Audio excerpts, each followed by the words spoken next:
Hey everyone, welcome or welcome back to the channel. I'm Gulnaz, a UPSC aspirant. I just hope कि आप लोग बहुत अच्छे होंगे और आप लोगों की पढ़ाई भी बहुत अच्छी चल रही होगी. So in today's video, I'm gonna share with you कि मैं मेंस आंसर राइटिंग कैसे स्टार्ट कर रही हूँ अपना. बट उससे पहले मैं आप लोगों को बता दूं कि आजकल मेरी पढ़ाई कैसी चल रही है.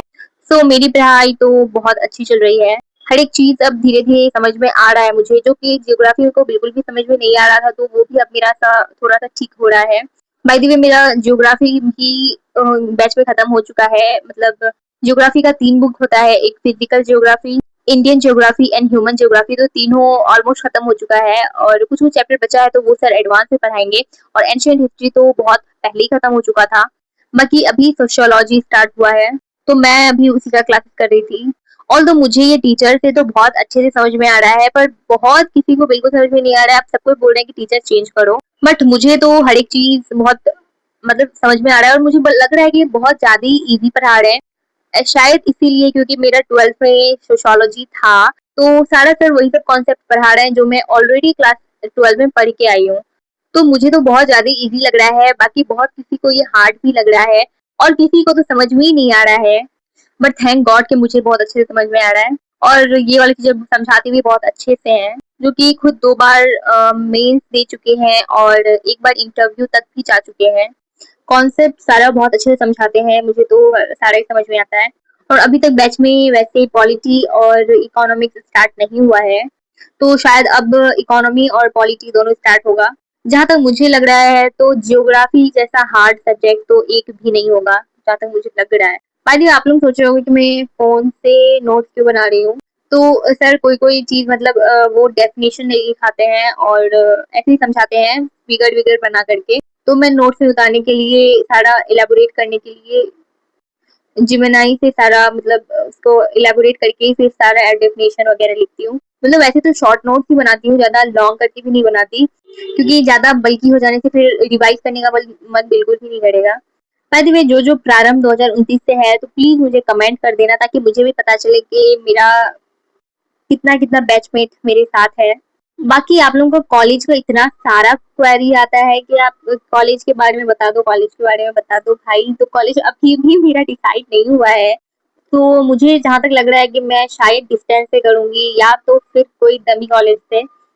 आप लोगों का सारा कॉलेज का डिसाइड हो गया क्या, या फिर आप लोग सब कोई कॉलेज जा चुके हो? प्लीज मेरे को कमेंट में जरूर बता देना, क्योंकि मेरा तो अभी डिसाइड नहीं हुआ है. मैं अभी भी मतलब प्रोसेसिंग में ही हूँ.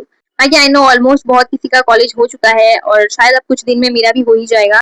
और अगर किसी को लग रहा है कि मुझे रेगुलर कॉलेज नहीं मिला सीयूटी से इसलिए मैं नहीं ले रही हूँ, तो ऐसा बिल्कुल भी नहीं है. मुझे बीएचयू का एफिलिएटेड कॉलेज मिल रहा था ऑलरेडी. ये रहा मेरा मेंस का कॉपी, जो कि पीडब्ल्यू की तरफ से मिला था, वही कॉपी है. मेंस के लिए मैं अभी अलग से फिलहाल तो कभी कोई कॉपी नहीं ली हूँ.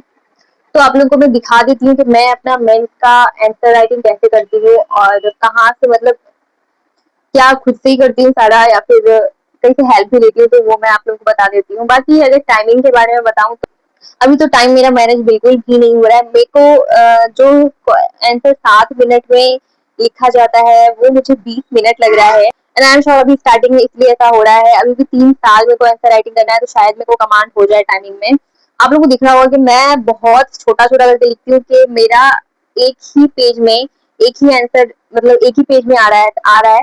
वैसे तो 10 मार्क्स का क्वेश्चन के लिए 2 पेज मिलता है, बट मैं इतना छोटा छोटा लिखती हूँ, मेरा एक ही पेज में पूरा आंसर आ जाता है. कोई कोई किसी किसी आंसर में 2 पेज लगता है, वरना मेरा पता नहीं क्यों एक ही पेज में हो जाता है. और मैं इतना कोशिश करती हूँ कि मैं दूर दूर करके लिखूं, बट नहीं हो पाता है, पता नहीं क्यों. ऐसे अगर आप लोगों को मैं नजदीक से दिखा रही हूँ तो बहुत बड़ा बड़ा दिख रहा होगा, बट लिटरली मैं बहुत छोटा करके लिखती हूँ. और मैं बहुत मतलब सारा ऑलमोस्ट आंसर राइटिंग बना चुकी हूँ. और मैं आप लोगों को मार्क्स दिखा दूं कि मार्क्स मेरे इतने कम, पहले मुझे यही लग रहा था कि मार्क्स बहुत कम है मेरे. 4 5 4 3 4 5 3 4 5, इससे ज्यादा मुझे एक भी मार्क्स नहीं मिला है, मतलब किसी में भी नहीं. ना ही जियोग्राफी में ना ही सोशियोलॉजी में, एक किसी में भी मुझे 4 5 से ज्यादा नहीं मिला है. तो पहले मुझे लग रहा था कि ये सिर्फ और सिर्फ मेरे साथ हो रहा है कि मुझे इतना कम मार्क्स मिल रहा है. मैं तो लास्ट टाइम में मतलब 2 3 मैं इसका राइटिंग मतलब वो की भी नहीं थी. मुझे लगा था यार इतना कम कम कम मार्क्स आ रहा है, क्या करूँ मैं लिख करके. बट ऐसा कुछ भी नहीं है, सिर्फ मेरा ही कम मार्क्स नहीं आया था, बाकी हर किसी का 345 345 10 में से 345 ही आ रहा है। और वो तो अच्छा हुआ था कि मुझे ये बात तब पता चला जब मेरे को मेरे मेंटोर ने कॉल करा।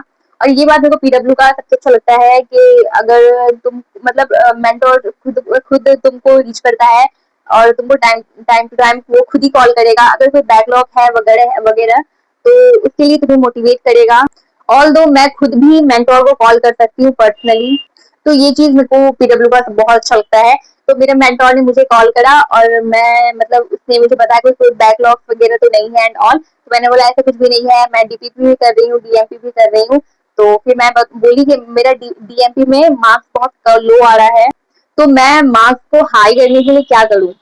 देन ही टोल्ड मी कि आपका कितना मार्क्स आ रहा है, तो मैंने बोला 345 बस इतना ही आ रहा है, इससे ज्यादा नहीं आ रहा है मेरा। तो वो मेरे को बोल रहे हैं कि 345 अगर आपका आ रहा है तो आपका बहुत अच्छा मार्क्स आ रहा है, क्योंकि मेन्स आंसर राइटिंग में किसी को भी 3 4 5 से ज्यादा किसी को भी नहीं मिलता है। जो कॉपी चेक करता है आई डोंट नो एआई से करवाता है या फिर कोई टीचर चेक करता है, वो मुझे नहीं पता। बट उसको इतना ही बोला जाता है कि 4 और 5 तक ही मार्क्स देना है, उससे आगे मार्क्स नहीं देना है। क्योंकि मेंस में 250 का एक पेपर अगर होता है तो 250 में से 130 125 इतना ही करके मार्क्स आता है, इससे ज्यादा मार्क्स टॉपर को भी नहीं मिलता है। तब मेरी जान में जान आई कि एटलीस्ट चलो मैं अकेली नहीं हूँ जिसका मतलब ये फेस करना पड़ रहा है। तो अब मैं अगर बताऊं कि मैं सारा आंसर क्या खुद से लिखती हूँ, तो नहीं, ऐसा बिल्कुल भी नहीं है। मैं थोड़ा थोड़ा बुक का भी हेल्प लेती हूँ, क्योंकि अभी स्टार्टिंग है तो मेरे को उतना क्लियर नहीं हो पाता है कि मैं पॉइंट को कैसे लिखूँ पॉइंट वाइज। और हम लोगों को तो आदत है भाई, एक क्वेश्चन का यहाँ तक इतना आंसर हो गया बस फिनिश। बट यहाँ 1 2 पेज करके लिखना पड़ता है आंसर, इसीलिए मैं बहुत ज्यादा मतलब मुझे समझ में नहीं आता है, तो बीच बीच में मैं बुक का भी हेल्प हेल्प लेती हूँ, बस कॉन्सेप्ट को थोड़ा सा क्लियर करने के लिए। उसके बाद मतलब लिखती मैं खुद से ही हूँ, बट थोड़ा सा बुक का हेल्प ले लेती हूँ ताकि पॉइंट सारा क्लियर हो जाए मेरा। बाकी अभी तो मैं इम्प्रूव ही कर रही हूँ, मतलब इतना 100% तो अभी बिल्कुल भी नहीं हुआ है मेरा। मैं श्योर होने ही वाली थी कि मैं मतलब मेंटोर ने बोला, ये भी साथ साथ बोलिए कि आपको खुश नहीं होना है कि आपका 4 5 आ रहा है तो आपका बहुत अच्छा आ रहा है, आपको और ज्यादा प्रैक्टिस करना है। तो आई वाज लाइक हाँ ठीक है। तो मैं आप लोगों को बता चुकी हूँ कि मैं मेंस का कैसे लिखती हूँ, तो आई होप आप लोगों का भी अच्छा ही आ रहा होगा, 3 4 5 आप लोगों का भी आ ही रहा होगा। मुझे नहीं पता है भाई इतना मेंस का आंसर राइटिंग लिखने में इतना हार्ड होता है। बट अब से मैं मतलब लगभग जो सारा डीएमपी होता है मैं सारा ही बनाती हूँ और प्रैक्टिस करती हूँ। तो या आज के लिए बस इतना ही।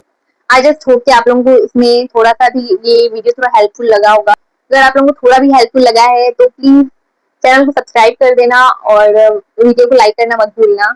सो bye bye, love you all.